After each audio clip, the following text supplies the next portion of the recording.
कि बड़ी खबर ईरान से। ईरान ने ओमान की खाड़ी में और उत्तरी हिंद महासागर में समंदर में ज़बरदस्त तरीके से क्रूज़ मिसाइल्स फायर किए हैं। आप सोच रहे होंगे कि ईरान ने क्रूज़ मिसाइल्स क्यों फायर की समंदर में। देखिए, ईरान की नौसेना ने एक बड़ी वॉर ड्रिल शुरू की है, वॉर प्रैक्टिस शुरू की है ओमान की खाड़ी में और नॉर्थ इंडियन ओशन, उत्तरी हिंद महासागर का जो इलाका है, और वहाँ पे ये 2 दिन की वॉर ड्रिल है। और इस दौरान जो तस्वीरें सामने आई हैं वो बहुत ही सेंसेशनल तस्वीरें हैं।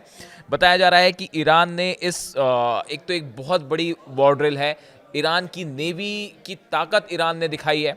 और जो 12 दिन का युद्ध चला था उसके बाद ये अकेला वॉर ड्रिल है जो ईरान खुद अकेले कर रहा है। हमने देखा कि चाइना के साथ, रशिया के सैनिकों के साथ ईरान ने वॉर ड्रिल की थी, अब ये अकेले कर रहा है। अब देखिए, इस वॉर ड्रिल में ईरान की नेवी, एयरफोर्स, उनकी पनडुब्बी यानी सबमरीन यूनिट शामिल है, तटीय और समुद्री आधारित जो मिसाइल के लॉन्च पैड्स हैं इनको इन्वॉल्व किया गया है। इसके साथ ही इलेक्ट्रॉनिक वॉरफेयर टीम जो है इसको इन्वॉल्व किया गया है। और जो तस्वीरें सामने आई हैं, ईरान ने अपने शिप से कई सारी क्रूज मिसाइल्स जो है वो समंदर में फायर करी हैं और टारगेट को हिट किया है। देखिए, जो न्यूज़ है, Nasir and Qadir cruise missiles targets in the sea striking them, coastal batteries also open fire as the part of the exercise. Nasir और कादिर ये 2 क्रूज मिसाइल्स हैं जिनका नाम सामने आ रहा है, जो ईरान ने जो है वो अपने शिप से दागी हैं, जिसकी ज़बरदस्त तस्वीरें सामने आई हैं। देखिए, जब वॉर ड्रिल होती है, वॉर प्रैक्टिस होती है, तो समंदर में एक टारगेट सेट किया जाता है और जो क्रूज मिसाइल्स हैं वो शिप से फायर की जाती हैं और वो जाके टारगेट को डिस्ट्रॉय करती हैं। ऐसी कई मिसाइल्स जो हैं वो ईरान की तरफ से फायर की गई, जिसकी तस्वीरें IRGC ने जो है वो रिलीज़ भी की हैं। इसमें नासिर और कादिर ये 2 बड़ी क्रूज मिसाइल्स हैं जो कि बेहद अहम मानी जाती हैं ईरान के डिफेंस को लेकर। इसके अलावा करीब 18,000 सैनिक ईरान के, जो नौसैनिक हैं, वो इस वॉर ड्रिल में शामिल हैं। देखिए, ये बहुत बड़ी संख्या है। और इसके साथ ही बताया जा रहा है कि समंदर में ईरान ने एक बार फिर अपने ड्रोन्स लॉन्च किए और वो ड्रोन से टारगेट्स को तबाह किया। हमने देखा कि ईरान का जो शाहिद ड्रोन्स हैं उन्होंने बहुत ज़बरदस्त नुकसान पहुंचाया था इजराइल को। 12 दिन का जो युद्ध हुआ था उसके बाद अब ये जो प्रैक्टिस है, वॉर प्रैक्टिस है, इसमें ईरान ने क्रूज मिसाइल्स फायर किए और ड्रोन्स फायर किए समंदर में, जिन्होंने टारगेट को सफलतापूर्वक हिट किया।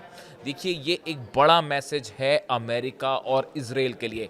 एक तरफ न्यूक्लियर टॉक्स को लेकर दबाव बनाने की कोशिश है, ईरान के ऑयल को लेकर दबाव बनाने की कोशिश है, उस दौरान ईरान ने ये बड़ी वॉर प्रैक्टिस करके एक बड़ा मैसेज दिया है अमेरिका को और इजराइल को। अब देखिए, ये पूरा जो वॉर ड्रिल है इसके 5 बड़े मकसद बताए जा रहे हैं। पहला, समुद्री टारगेट भेदने के उद्देश्य से कि समंदर में जो टारगेट हैं उनको हिट करके अपनी मिसाइल्स की एक्यूरेसी को टेस्ट करना।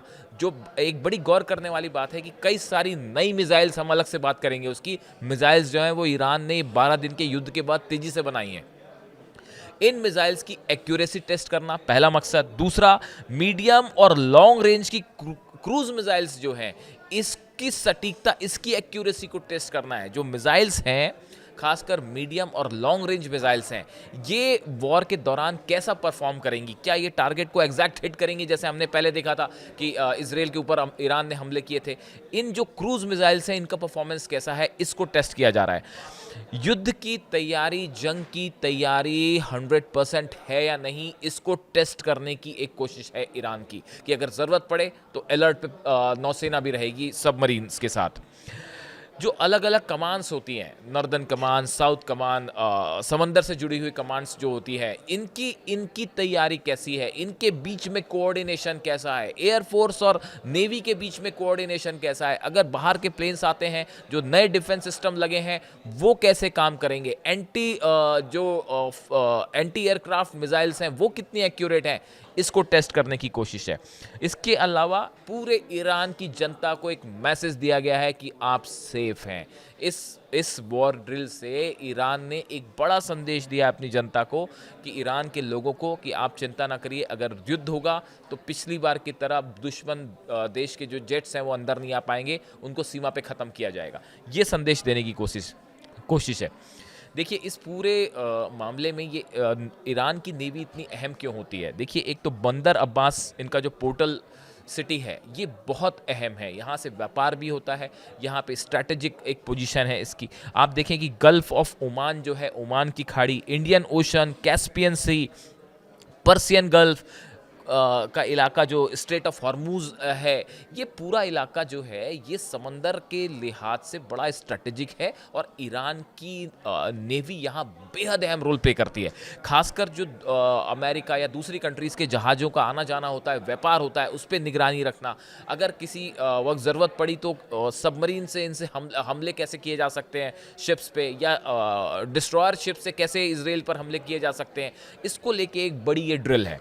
अब देखिए हमने देखा कि कल ही जो है डिफेंस मिनिस्टर जो हैं ईरान के, अजीज़ नासिरजादे साहब, इनकी तरफ से एक बयान आ गया है, said that the country has equipped its forces with new missiles, कि ईरान ने नई मिसाइल्स बना ली हैं और in response to any potential enemy adventurism our forces are prepared to use this new missiles effectively. ये ईरान के defence minister का बयान आया है कि ईरान ने नई मिसाइल्स डेवलप की हैं और ज़रूरत पड़ेगी तो हम इसका इस्तेमाल भी करेंगे। ये उनकी तरफ से जो है वो साफ साफ कहा गया है। तो ये बड़ा अनाउंसमेंट है। ईरान एक तरफ बड़ी समंदर में अपनी वॉर ड्रिल कर रहा है, सबमरीन्स का पावर दिखाया गया, शिप्स का पावर दिखाया गया, क्रूज मिसाइल्स फायर की गई जो अमेरिकी जहाज़ों के लिए बड़ा चुनौती हो सकती है। उसके अलावा जो है इजराइल के रक्षा मंत्री का ये कहना कि ईरान ने पिछली बार की तरह और आधुनिक मिसाइलें बना ली हैं। देखिए पिछली बार तो जो मिसाइल्स फायर हुई इजराइल पर, वो पूरा दुनिया ने देखा कि कितनी तबाही मची इजराइल में। अब ईरान का दावा है कि हमने उससे भी बेहतर, एक्यूरेट और ज़्यादा खतरनाक नई जनरेशन की मिसाइल्स बनाई हैं और ज़रूरत पड़ी तो हम उसका भी इस्तेमाल करेंगे। यानी एक बार फिर ईरान की तरफ से साफ संदेश है, ईरान किसी दबाव में नहीं आएगा, चाहे न्यूक्लियर टॉक को लेकर हो, चाहे बात हो, चाहे मिसाइल्स को लेकर बात हो, चाहे ऑयल व्यापार को लेकर बात हो, चाहे सैंक्शंस को लेकर बात हो, किसी भी दबाव में ईरान नहीं आएगा। और ये वॉर एक्सरसाइज एक सीधा संदेश माना जा रहा है अमेरिका और इसराइल को।